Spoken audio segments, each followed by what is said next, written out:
এখনকার যুগের টুপি দাড়িওয়ালা হুজুররা, তথাকথিত হুজুররা পর্যন্ত লটারির অফার দেয়, আসুন আমাদের এই প্রোডাক্টটা কিনুন।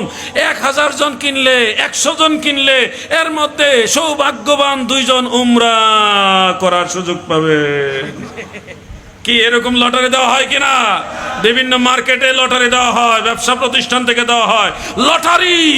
আমাদের মাল কিনলেই 10 জন যাবে উমরায়, 5 জন যাবে উমরায়। এই উমরা যাওয়ার নিয়ত, লোভটা দেখেছি কি দেখছেননি? উমরা পবিত্র একটা ইবাদত উমরা। সেই উমরা পালনের লোভ দেখায় আপনার কাছে মাল বিক্রি করছে, শেষে দেখা গেল 2 জন 4 জন উমরাতে পাঠাইলো। আপনারা মনে করছেন লটারি ভাইয়া উমরা করতে আইছি, এটা তো নিশ্চিত জান্নাতে যাবো। আপনার ওই লটারি ধরাটাও হারাম।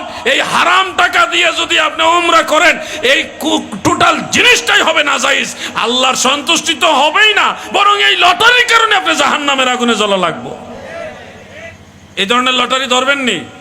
এই লটারি অফার যারা দেয় তারাও কিন্তু দাড়িওয়ালা হুজুর, তথাকথিত হুজুর, বড় বড় ডিগ্রিও আছে, কিন্তু আপনাকে বলবে জায়েজ। এগুলি হলো শয়তানের দোসর। এদের থেকে আপনারা সতর্ক থাকবেন। বেজার হইতেছেন আপনারা? এগুলি আপনাদের সচেতন করা আমাদের দায়িত্ব। বলার পরে যদি আপনারা না মানেন, আমাদের দায়বদ্ধতা মুক্ত। এটার জন্য আল্লাহ আমাদের জিজ্ঞাসা করবে না, কিন্তু বলে দিচ্ছি, জানিয়ে দিচ্ছি, এখন আল্লাহ তাআলা আমাদেরকে আর হাসরের ময়দানে জানাবে না। না জানাইলে বিপদ আছে। তোমরা আমার মেসেজ, আমার নির্দেশ আমার বান্দাদের কাছে পৌঁছে দাওনি কেন? এই কেনর উত্তর দিতেই তো পারবো না। এই জন্য 1 নম্বরে মদ হারাম। মদ মানে কি? বোতলে যেটা থাকে ওটাই মদ। মদ কাকে বলে এটার একটা ব্যাখ্যা আপনাদের জানা দরকার। যুবক ভাইরা আপনারা জানেন, শুনেন, শুধু বোতলে যেটা ড্রিঙ্ক থাকে ওটার নামই মদ না। মদের ব্যাখ্যা, মদ কাকে বলে, এটা স্বয়ং আল্লাহর রাসূল সাল্লাল্লাহু আলাইহি ওয়াসাল্লাম বলেছেন।